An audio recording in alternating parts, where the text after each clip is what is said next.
And if you look at the history of basic income, I think it's really, it marks a point where we really need to reevaluate what it is that is valuable and meaningful about the things that we do every day. I remember one time my father took me aside and he said, you know, everything you see around us, this house we have, everything you see in it, I earned that with my own two hands, working 9 to 5 every day.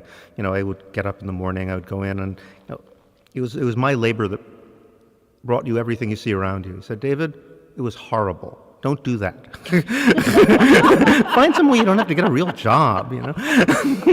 So I took his wise words to heart, and you know, he said, becoming an academic or something, you know. And I realized that there's like huge classes of people. It's true of a lot of people in government, more and more as time goes on. You know, their real job is to make you kind of feel like you're inadequate, that you're undeserving, and I realize that, you know, that's what government does. All these neoliberal reforms, which are supposed to like put conditionalities on welfare and like make things more efficient, they're framed in this moralizing terms. But what they actually end up doing is, you know, creating these huge class of people to sort of monitor you and make you think you're just not doing a very good job in life. And these bureaucracies operate, you know, are creating all of these jobs where people are essentially, you know, telling you that value comes from paperwork rather than from anything anybody actually does.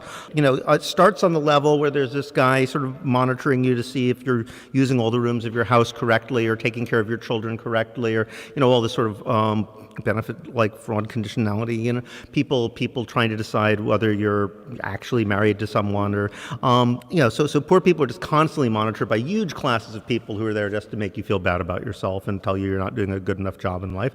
And then the middle class, there's a audit culture, everything. You spend as much time, I mean, I know this from universities, you know, sort of assessing what it is you're doing than you spend actually doing it, like increasingly more time assessing it. And that's all with forms and paperwork, and value comes from paperwork. More and more. And I think finance is just the peak of it. It's the idea that, like, you know, a securitized derivative is just a really, really, really fancy form of paperwork, which is the ultimate source of value, right? So the people who have the most elaborate paperwork are the, you know, create the most value and are the richest and are the top of the pyramid. So what would be a left-wing position that would like be anti-bureaucratic? I mean, we need to grab this because, and I think it's pretty obvious. It's just like, fire all those guys and, you know, and give everybody the same amount of money. That'll work. And it'll reduce the size of government dramatically, because all those annoying people like, you know, trying to make you feel bad about themselves, well, you know, they'll get basic income too, so they can go off and become poets or musicians or, you know, do something useful with their lives. They'll be happier too. I don't really want to be doing that. So that whole sort of mountain of paperwork will just kind of collapse. The thing that people in power fear the most is a population that, you know, has basic security and time. I mean, that started to happen in the late 60s. And look what happened. They freaked out. I mean, you can actually see this. There was, I've talked to people who were in different, like, sort of ruling class think tanks at the time, and they said there was a lot of discussion, like, what's going to happen when robots replace all the jobs? You know, we thought the hippies are bad. What happens when the entire proletariat turns into hippies? Oh my God, it's going to be a disaster. You know, Marx has always attributed ideas of communism, labor theory of value, from each according to their abilities to each according to their needs. It turns out he didn't make up any of those himself, really. They were just seemed to be the kind of things that were bouncing around in cafes at the time and sort of worker circles. And he kind of picked up and certainly integrated it in a brilliant way.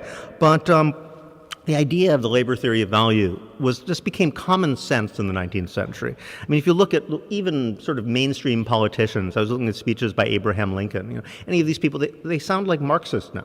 You know, everybody's talking about how, you know, all capital is derived from labor and labor must be given precedence, so forth and so on. So they had this notion that value comes from human labor. The problem is they also had this focus on production. That, you know, the factory labor was seen as the sort of paradigm for all labor. It was very macho, you know, males, like guys smithing things and banging things and casting iron and so forth was production line perhaps, was the basic image. Whereas, of course, most labor is not actually productive if you think about it. Like, you make a glass once, right? But you wash it like 1,000 times. Most labor isn't about making things, it's about keeping things the same, maintaining things, nurturing things, giving them an environment in which they can grow, caregiving, caretaking. But then the question is, how do you validate work? Well, you just say you go back to the Puritan idea. Work is valuable in itself. If you're not like working really hard at something you don't like, well, you're not a very good person. You're a parasite.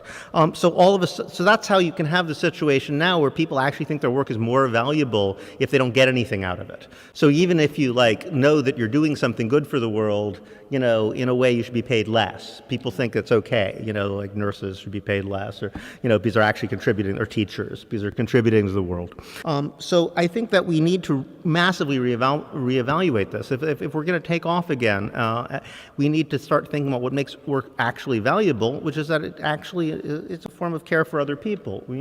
It benefits people in a concrete way, and nobody can really decide how that happens other than the people doing it. So I think if we're going to try to have that conceptual revolution, which can overcome this notion of job creators, and that everybody left and right, when they're always calling for more jobs and more work. I think because the only way they can see people as valuable is that they're doing something they don't like very much, whether or not there's any need for it. We've caught ourselves in a conceptual trap, and I think only notions of basic income can start us reevaluating what it is we actually value about what we do.